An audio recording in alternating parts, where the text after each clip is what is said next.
አብይ አህመድ ሀገራዊ ምክክር ሙሉ በሙሉ ከሽፏል። መክሸፉ ደግሞ ከኮሚሽነሮቹ ጭምር ነው የምንሰማው።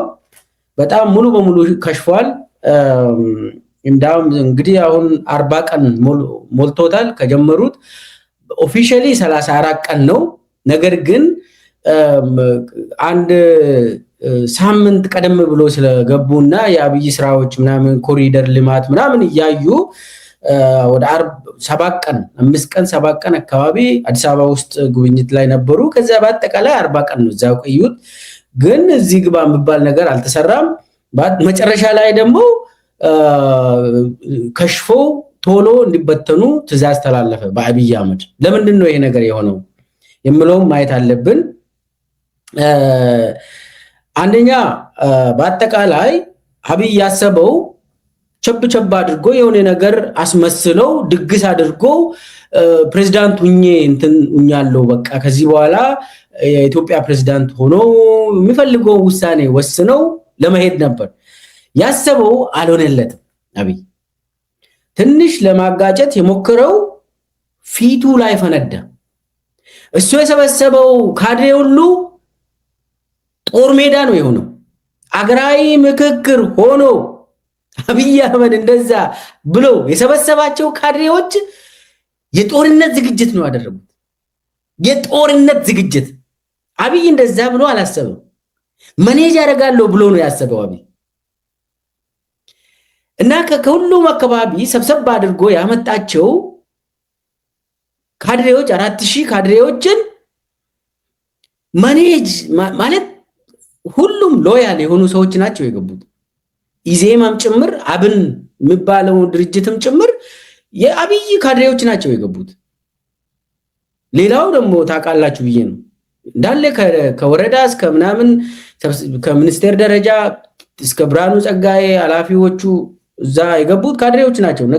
ነገር ግን መጨረሻ ላይ ያሰበው አብይ እኔ ማኔጅ አድርጌ ከፈለኩ የሚጣሉበት አጀንዳ ሰጥቼ የሆነ በአንድ ወር ውስጥ ጨርሼ እወጣለሁ፣ የአብይ ሕገ መንግስት ተብሎ ይታወጃል ከዛ በኋላ ምናምን ብሎ ያሰበው ዝም ብሎ አብይ እንዲህ የነ አቦሶት የሚባለው የነ ዝም ብሎ ተራ ይውላችሁ ፖለቲከኛ መሆን አልቻለም። አገርን ማስተዳደር አልቻለም። መምራት ስለማይችል አይገባም አብይ። ይቅር የኢትዮጵያ ህዝብ ቤተሰቡን መምራት አይችልም አብይ አህመድ። ኮምፕሌክስ የሆነ አገር ትልቅ እንደ ኢትዮጵያ ትልቅ አገር ዝም ብሎ እንደ ቁማር እንደዚህ ለመጫወት አዲስ አበባ ላይ ሰብስቦ ካድሬዎቹን ራሱ ኢትዮጵያ ህዝብማ ተው አይችልም። እና ካድሬውን አልቻለም። መጨረሻ ላይ የብጥብጥ ሜዳ ሆኖበት ቶሎ ይሸኙ በቃ ይመለሱ ምናምን አለ ተስፋ ቆርጦ። አሁን መስፍን አርአያ የሚባለው እንዳይናገር ትዕዛዝ ተሰጠው። ምን እንደተፋ አላውቅም። ትንፍሽ እንዳይል ነው የተባለው። ታገደ። እና አሁን ሴትዮዋ ባለፈው ስማቸው አንዳንዴ ይጠፋብኛል፣ ሂሩት እሳቸው ናቸው የሚናገሩት። አሁን ባለፈው መጥተው ለጊዜ ተናገሩ መሰለኝ። ባለፈው ምንድነው ባቀድነው መሰረት እየሄደልን ነው አሉ። አሁን ደግሞ መልሰው ትንሽ ግጭት አለ ያንገጫገጨ ነው ምናምን ማለት ጀመሩ እሳቸው።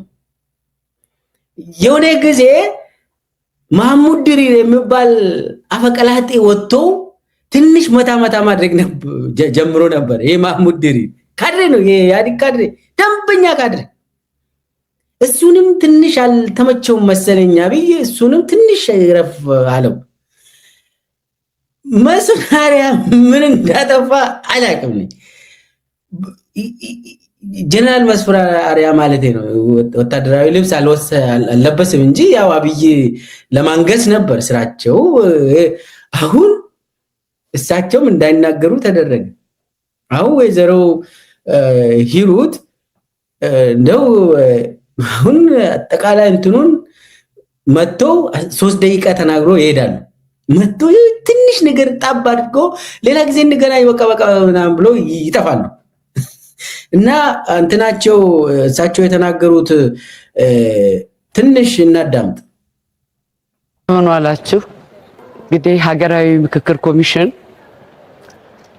ባቀደው መሰረት በቅዳችን መሰረት ስራችን በሚገባ እየተካሄደ ነው። በጠበቅነው ልክ እየሄደ ነው። እዚህ ላይ ባቀድነው እየሄደልን ነው ያሉት።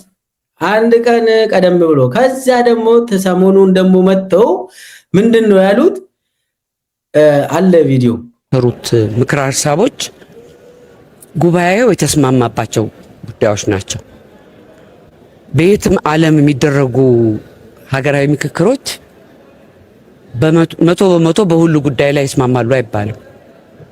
ደስ የሚለው ነገር በሀገራችን የተካሄደው ሀገራዊ ምክክር ጉባኤ በአብዛኛው ጉዳይ ላይ እየተስማማ ጨርሷል። ስለዚህ ደስ ብሎናል ማለት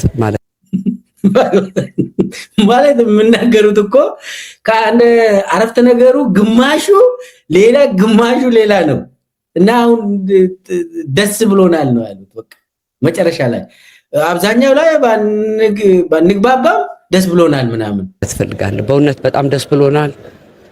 በአብዛኛው ጉዳይ ላይ ተግባብቷል። አብዛኛው ይሄንን በዚህ ላይ እዚህ ምዕራፍ ላይ በመድረሳችን ደግሞ ይሄንን ለኢትዮጵያ ሕዝብ የምናበስርበት ወቅት ይፈጠራል ማለት ነውና ያው የፈለግነው መግባባት የፈለግነውን ሰላም ያመጣል ብለን እንገምታለን። የፈለግነው መግባባትና የፈለግነውን ሰላም ያመጣል ብለን እንገምታለን ነው ያሉት። እሳቸው ይገምቱ፣ ችግር የለውም። ሙሉ በሙሉ ፌል አድርጓል። ሙሉ በሙሉ ወድቋል፣ ከሽፏል።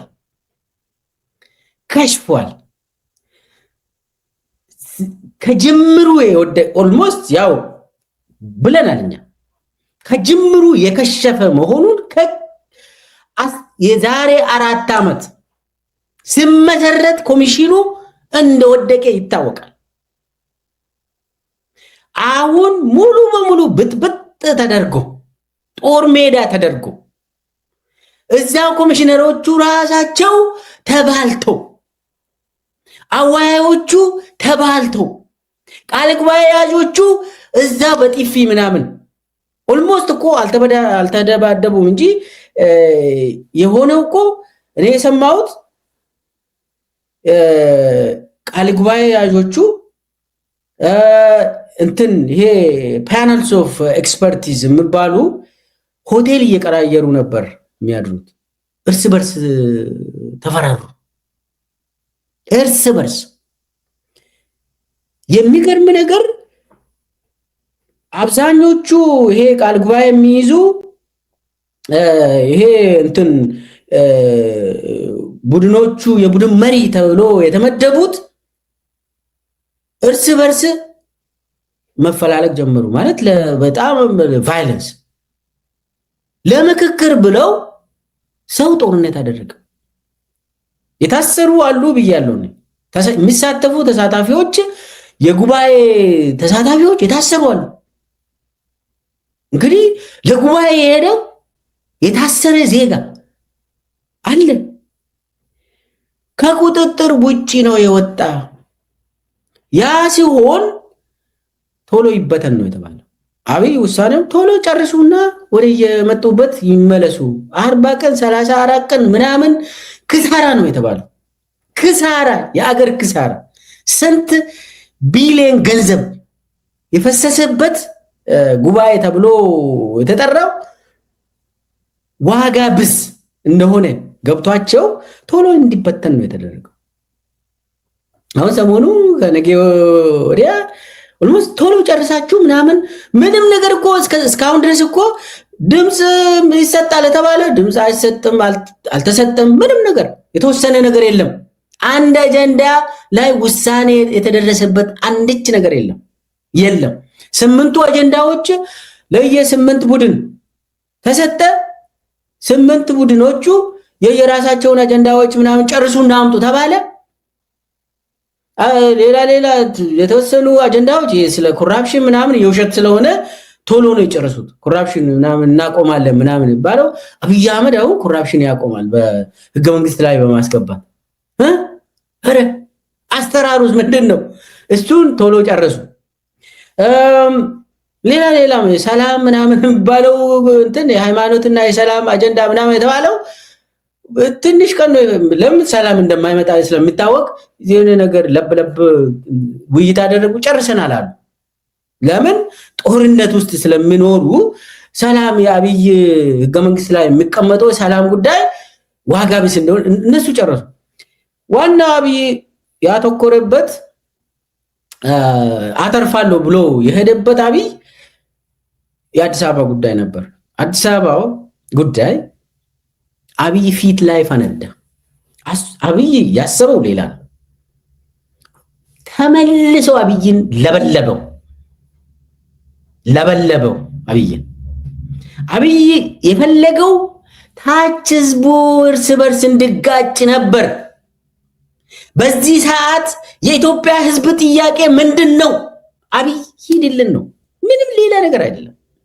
ስለ አዲስ አበባ አይደለም፣ ስለ ባህር ዳር አይደለም፣ ስለ አምቦ አይደለም፣ ስለ ምናምን አይደለም። አብይ የሚባል ገዢ አገዛዝ ይውረድ፣ ሽግግር መንግስት እያለ ነው ህዝቡ። ይህንን እንትን ለማስቀየስ በጣም ሞቅ ደመቅ የሚያደርጉ ምንድን ነው አጀንዳውን ፈልጉልኝ ብሎ ነው ይህንን ያደረገው። አሁን አብይ ህገ መንግስት ቀይሮ ፌደራል ስርዓት ምናምን አሃዳዊ አድርጉ እንትን ምናምን አድርጉ። አሁን አብይ ሰላም ያመጣል፣ ዲሞክራሲ ያመጣል፣ ፍትህን ያመጣል። የለም። አብይ ቤተ መንግስት እስካለ ድረስ በወታደር ነው የሚገዛ፣ በድሮን ነው የሚጨፈጨፍ፣ ትፈናቀላለ፣ ትሞታለ። አበቃ። አብይ ቤተ መንግስት እስካለ ድረስ ይቅርና ስለ አጀንዳ ሌላ አጀንዳ ፕራዮሪቲ ነምበር 1 ሰላም። በቃ ቁጥር 1 የኢትዮጵያ ህዝብ ጥያቄ በዚህ ሰዓት ቁጥር 1፣ ቁጥር 2፣ ቁጥር 3 ሰላም ነው። ያ ሰላም ደግሞ እንዴት ነው የሚመጣ? አብይ ሪሙቭ በማድረግ ነው። ፔሪድ። ከዛ ውጭ ምንም አብይ ይሄንን ምክክር ምናምን ብሎ ያመጣው አጀንዳ ዳይቨርሽን ነበር። ያንን አልተሳካለትም። ፊቱ ላይ ፈነዳ፣ መልሶ ለበለበው፣ ከቁጥጥር ውጪ ወጣ። የታሰሩ ሰዎች አሉ፣ ለእስራት የሚፈለጉ ሰዎች አሉ። የምክክር አዳራሽ ወደ ውጊያ ተቀየረ፣ ወደ ጦርነት ተቀየረ። የጦርነት ዝግጅት ሆነ ምክክሩ። የአብይ ቤት ውስጥ ነው ይሄ። የኢትዮጵያ ህዝብማ አንድ ሆኖ ነው አብይን ሪሙቭ የሚያደርጉ። የአብይ ቤት ውስጥ የአብይ ካድሬዎች ውስጥ ጦርነት ተፈጠረ። ስለዚህ አብይ ለዚህ ነው ቶሎ ጨርሱና ይበተኑ ያለው። እንትን ምናምን ምክረ ሀሳብ ምናምን የምትሉትን ጽፌ የሰጧችሁ አለ፣ እሱም መልሳችሁ ስጡኝ ነው ያለው አብይ። በቃ ይሄ እኛ ዝም ብለን የሰበሰብናቸው ደግሞ ሲሪየስ አድርጎ እንትን ያደርጋሉ እንዴ ያለ ሰው እኮ እንትን ይሄ አይወድም እንደዚህ ኢትዮጵያ ህዝብ እኮ ብሎ ይንቃል። አብይ በጣም ይንቃል። ጉልበት የለመደ ሰው እንደው እዚህ 30 ቀን ስለቆየ እንደዚህ እንትን ያደርጋል እንዴ ካድሬ ብሎ ኦልሬዲ 8 አጀንዳ አለ። 8ቱም መልስ ከመልስ ጋር ነው ችግር ብለን መልሱንም አስቀምጠናል። መልሱን እንደገና ንገሩ፣ በቃ አለቀ። ያን ጽፋችሁ አምጡ፣ ፈርማችሁ ነው ያላቸው። ስለዚህ አብይ እያደረገ ያለው ምንድነው የተባለው? ይሄ ቃል ጉባኤ ተብሎ የሚመጣ አለ ሰው፣ ይሄ ወረቀት ላይ ይፈርማሉ። ከዛ ውጪ ምንም የሚለወጥ ነገር የለም። አብይ የሚፈልገውን ያደርጋል። ህገ መንግስት የሚባል ነገር ደግሞ ያውቃል እንዴ አብይ? እሱ እኮ አላስተዳድርም እገዛለሁ ነው ያለው አይደል? ስለዚህ ንጉስ ነኝ ብሎ ንጉስ ለመሆን የሚጨነቅ ሰው ምንም አንድች ነገር እንትን አታገኙ። አንድች ነገር በሰላም ከአዲስ አበባ አምቦ መሄድ አትችልም። በአብይ ዘመን በሰላም ከአዲስ አበባ ወጥተህ ደብረ ብርሃን መሄድ አትችልም በአብይ ዘመን፣ ሌላው ይቅር። ስለዚህ በመሰረቱ አሁን የምክክር ኮሚሽነሮች ሁሉ እዛው ተባልተው ግማሹ ሪዛይን ለማድረግ ሁሉ ጠይቀው ግማሹ ለጨርሱና ምናምን ተብሎ አሁን እሳቸው ሴትዮዋን ነው እንግዲህ ምንም ማድረግ አይችሉም መሰለኝ። አብይ ሲያዛቸው ወጥተው ይናገራሉ። እንደዚህ አድርጉ ከተባሉ ያደርጋሉ። ከዛ ውጪ ሌላው እዛ ራሱ አብዶ አብዛኛው ይሄ ኮሚሽነሮቹ እንትን ደግሞ ኮኦርዲኔት የሚያደርጉ ደግሞ መቼ ነው ይሄ ነገር አልቆ፣ ከዚህም በፊት ገንዘብ አገኘን ብሎ ተደሰቱ። በኋላ ቀስ እየተባለ ደግሞ መከራ ሆነ፣ ጦርነት ሆነ እና አብይ በተወሰነ ደረጃ አጀንዳ ዳይቨርሽን ተጠቅሟል። አብዛኛው ሰው ይሄንን አጀንዳውን ወስዶ ጊዜውን ማጥፋት ጀምሮ ነበር። ግን ዞሮ ዞሮ አብይን ነው መልሶ የለበለበው። ዋናው የኢትዮጵያ ሕዝብ ጥያቄ በዚህ ሰዓት አንድና አንድ ብቻ ነው። አብይ አህመድን ሪሙቭ ማድረግ ነው።